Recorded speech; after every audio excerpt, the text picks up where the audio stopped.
கட்டப்பாரு குளிச்சுட்டு இங்கே வந்து உட்காந்துக்கோ. அங்கே வந்து உக்காந்துக்கிறாங்க. அங்கதான் இருப்பேன் நான். ஓ அங்கேதான் இருப்பியா? மண்டபத்தூர்ல எங்கன்னா உக்காந்துக்கலாம். ஓஹோ இந்த சோறால போகாம தடுக்குது. மண்டபத்தூர்ல உக்காந்துக்கு நான் சொல்றேன். அந்த மண்டபத்துல சேர்ப்பாங்களா? ஃபர்ஸ்ட் பூட்டி சாவி எடுத்து போயிடுவாங்களாமே அவங்க. பூட்டினா பூட்டி போட்டோம். ஒரு ஆளு கூட இல்லைன்னா வெளியே நான் வருவேன். ஓஹோ அப்படி கூட இருந்துக்கலாம்.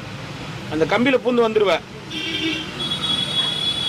ஏமா வழியா இல்ல வர்றதுக்கு என்னால ஏற முடியாதா இறங்க முடியாதா? கம்பி மேல கம்பி மேல ஏறு போலகுது.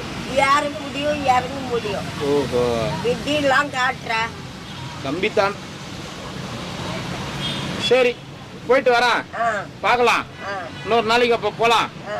சிவாஜி குளத்தாண்ட தானே இன்னைக்கு போறதா இருந்தா ஆட்டோக்காரர் ரெடியா இருக்கிறாரு. இல்ல இல்ல இன்னைக்கு வா, நான் சோறு குடுத்துட்டு இருக்கிறேன். சோறு குடுத்ததால வரல இன்னைக்கு. சோறு குடுக்கிறதுக்கு முன்னாடி கூப்பிட்டு தான் வந்துட்டு இருக்கோம்.